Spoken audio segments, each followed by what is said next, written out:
ज्योतिताईंना एक प्रश्न विचारायचा आहे. ज्योतिताई जेव्हा बोलताना असं म्हणाले आमचा स्ट्राईक रेट, हे इंडिकेट करताय का तुम्ही मुख्यमंत्री पदाच्यासाठी? कारण तुम्ही ह्या स्ट्राईक रेट हा मुद्दा करत तुम्ही जास्तीत जास्त जागा पदरात पाडून घेण्याचा प्रयत्न केला होता. आताही तुम्ही तेच सांगताय आमचा स्ट्राईक रेट जास्त असेल. इनडायरेक्टली तुम्ही दावा करताय मुख्यमंत्री पदावर.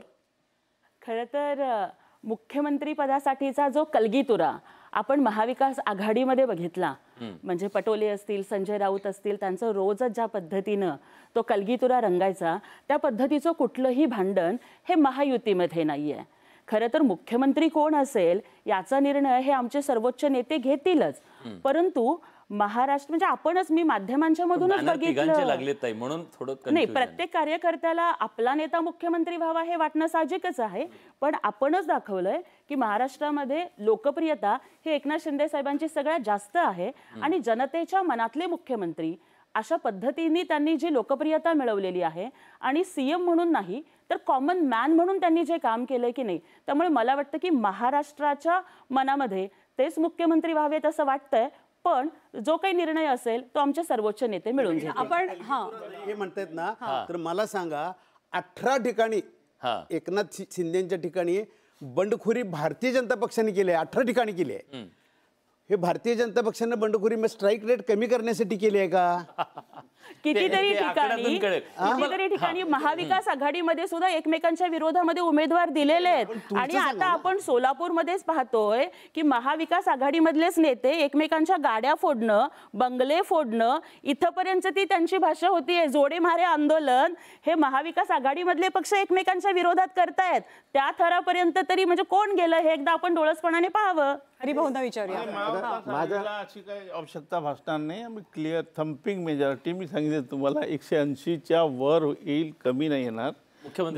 मुख्यमंत्री प्रश्न नाही, ज्याचा जास्त असेल ते आपसात बसून ठरवतील.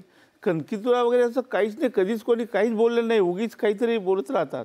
त्यांच्या प्रत्येक मिटिंगमध्ये मान्य शरद पवारजी सगळ्यात म्हणजे शरद पवार ठरवतील तो मुख्यमंत्री नाही, मान्य शरद पवार जे सिनियर नेते आहेत आणि काही अडचण आली तर सोल्युशन तेच आहेत, दुसरं कोण आहे. पण मग जेव्हा मुख्यमंत्री पदाबाबत खूप आधीपासून चर्चा सुरू होत्या तेव्हा शरद पवार असो, सुप्रिया सुळे असो, म्हणजे सुप्रिया सुळेंचं स्टेटमेंट होतं ऑन रेकॉर्ड की आम्ही मुख्यमंत्री पदाच्या रेसमध्ये नाही. तीच परिस्थिती आहे, तो स्टेटस आहे राष्ट्रवादीचा आत्ताही? नाही, असं कधी ते बोलले नाही. पत्रकारांनी विचारलं असेल बुगीच कणकीत, परंतु हे निश्चित आहे, हे काही सांगायची गरज नाही. ज्यांचे जास्त उमेदवार असतील म्हणजे आमदार असतील त्यांचा मुख्यमंत्री साहजिक आहे. अच्छा, पॅनलला मला एक महत्त्वाचा मुद्दा असा आहे की आपण आता जे स्पष्ट बहुमत जर मिळालं नाही तर चर्चा करतोय. स्पष्ट बहुमत एखाद्या आघाडीला मिळालं तर मुख्यमंत्री पदाचा निर्णय होईल. आत्ताच्या परिस्थितीमध्ये जेव्हा नवीन विधानसभा अस्तित्वात येईल त्यावेळेस सिंगल लार्जेस्ट पार्टी कोणाची, समजा असं घडलं तर मला जाणकारांकडनं पण माहिती आवडेल, कारण मी खूप जणांशी चर्चा केली. एखादी आघाडी किंवा महायुती सत्तेच्या जवळ पोहोचलेली आहे परंतु सिंगल लार्जेस्ट पार्टी अपोजिशनच्या साईडला आहे. आता अशा वेळेस राज्यपाल सिंगल लार्जेस्ट पार्टीला आधी बोलवलं, त्यांना आघाडीशी काही देणं घेणं नसतं नियमानुसार. आणि त्या परिस्थितीमध्ये 26 तारखेपर्यंत आपण जे म्हणतो की सरकार स्थापन करायचं आहे आणि त्यांनी जर तो येस म्हटलं त्याला तर त्यानंतर मग बहुमत सिद्ध करण्यासाठी काही पण खेळू शकतो महाराष्ट्रात, जो आपण मागच्या 2.5 वर्षामध्ये बॅटल ओपन आहे. 2019ला आपण बघितलं होतं. ह्या वर आहे ना, आता स्क्रीनवरचे वरचे आकडे जसजसे बदलते तसं समीकरण बदललं होतं. त्या प्रत्येक अर्ध्या तासानं समीकरण बदललेलं होतं. कारण तेव्हा देऊ शकतात ना, तेव्हा उद्धव ठाकरेंनी, तुम्हाला आठवत असेल तेव्हा शिवसेनेनं आकडे जेव्हा लक्षात आले आपल्याशिवाय सरकार बनत नाहीये, त्यांनी लगेच भूमिका घेतली, आम्हाला शब्द दिला होता. आणि अजून बॅटल ओपन आहे. बॅटल ओपन आहे, 100% बॅटल ओपन आहे. पुण्यामध्ये पण बॅनर लागलेत अजित पवारांचे भावी मुख्यमंत्री म्हणून बॅनर लागलेत.